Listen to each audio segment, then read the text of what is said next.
Bread and Circus During Genocide. Party in the USA. You can find this missive in both written and podcast forms on Substack, on Patreon, at davidrovics.com/thisweek, and in podcast form if you look up This Week with David Rovics wherever you get your podcasts. Decades from now, when people wonder what it was like to be alive during the years when our government was funding and arming Israel as its military carried out the final solution, annexing the rest of the West Bank and completely annihilating Gaza and all of its inhabitants, half of whom used to be children, what will they imagine?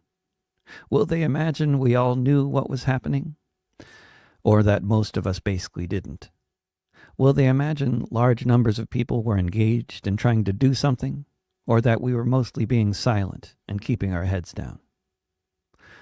When I look at my Instagram feed, I'm seeing huge marches for Palestine, along with prominent prime-time displays of solidarity in huge soccer stadiums in various countries, gigantic Palestinian flags formed by huge crowds of soccer fans, "Death, Death to the IDF" sung by tens of thousands of festival goers, at festivals where musicians make bold statements and face all kinds of legal and other negative consequences as a result. But here in Portland, Oregon, a city that is sometimes considered to be one of the hubs of radicalism in the U.S., what was it like during the summer of 2025? In the 5th month since Israel stopped allowing virtually any food or water or anything else into the Gaza Strip, as millions were facing imminent death by starvation, as Gaza City was being relentlessly bombed, as its inhabitants fled to hospitals that were then being bombed, all with U.S.-made fighter jets and U.S.-made bunker busters. I don't know what might be out there on Instagram that could give people the impression anything is happening in Portland to oppose this genocide, or that anyone around here is even trying to raise awareness about it. But as I walk all over the city, it bears no resemblance to what most every neighborhood looked like, say, in 2020, when some variety of Black Lives Matter could be found in every direction wherever you looked. Whereas in 2020 some kind of statement against police brutality and racism could be found on approximately 1 in every 3 front yards, a Palestinian flag or a statement in solidarity with those being genocided right now can be found on maybe 1 in 1,000 front yards today. Of course, putting a sign in your front yard doesn't stop police brutality or a war against a population somewhere far away. But speaking out is probably where a lot of movements get started. People refusing to self-censor despite the potential consequences. This can be done on an individual basis with a sign in the yard, but it can be done in a much more powerful and media-savvy way through collective action at a major event that attracts lots of people and or lots of media. This is why we see the footage of the football supporters, as they call soccer fans in modern-day British English, at matches with huge Palestinian flags and other statements going out to the stadium and the world beyond.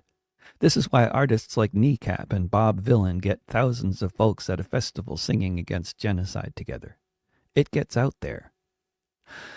A friend who moved to Portland a few years ago from D.C. eventually got so tired of just about nothing local happening in opposition to this genocide that we're watching on Al Jazeera every day, that she started up a weekly vigil in town every Sunday at noon at 12th and Hawthorne Southeast.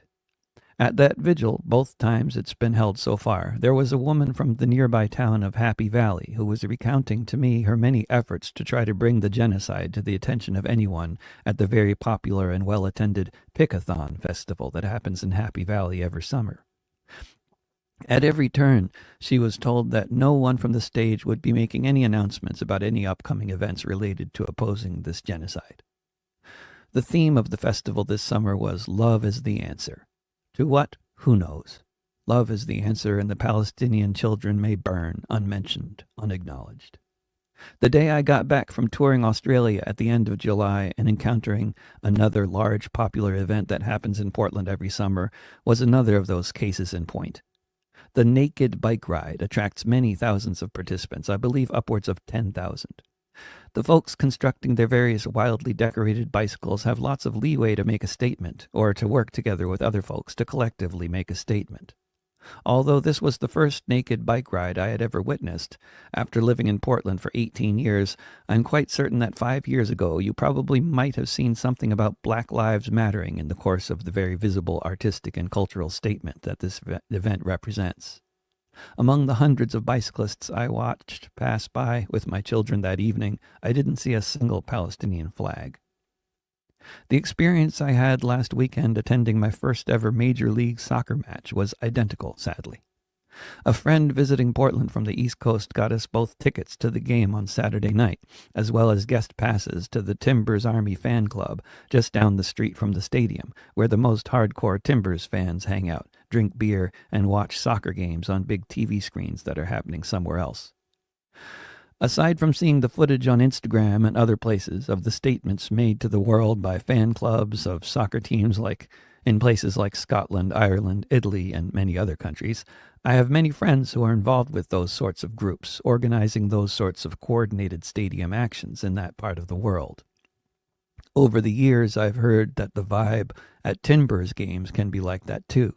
I believe Black Lives Mattered to Timbers fans 5 years ago, in fact. Everybody was friendly in the Timbers Army warehouse and in the stadium. Very easy to imagine they'd all rather just get along and avoid controversial subjects. There was no question that most of the crowd came from the suburbs. My guess is among those who have opinions on political matters, opinions on what's happening in the Middle East right now probably vary as much as opinions on whether Trump's immigration policies are good or bad. In the Timbers Army warehouse, it was mostly local beer being served, no cans of Budweiser to be seen.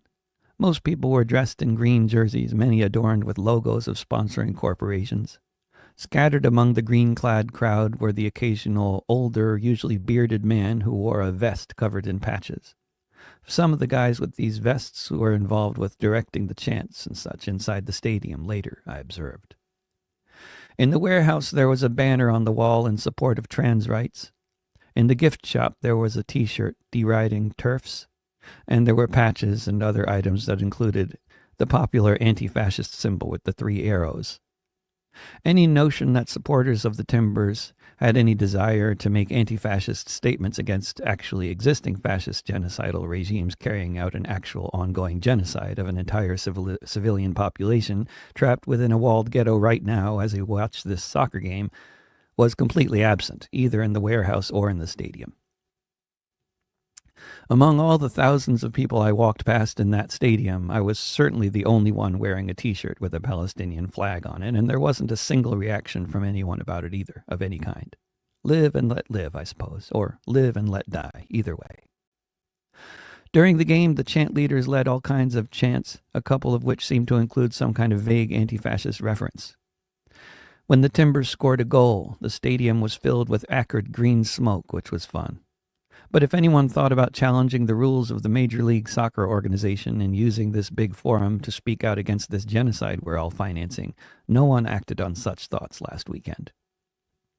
On Sunday, at the second in our new series of little vigils at 12th and Hawthorne, as with the previous Sunday, many passing drivers beeped supportively at our Free Palestine banner and Stop Arming Israel sign.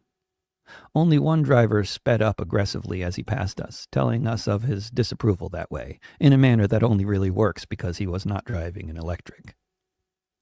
Among the thousands of cars that passed us during the course of the vigil was a convoy of many dozens of cars that were all decked out with signs in opposition to Trump, his immigration policies, and opposition to rule of the billionaires, with the No Kings theme dominant.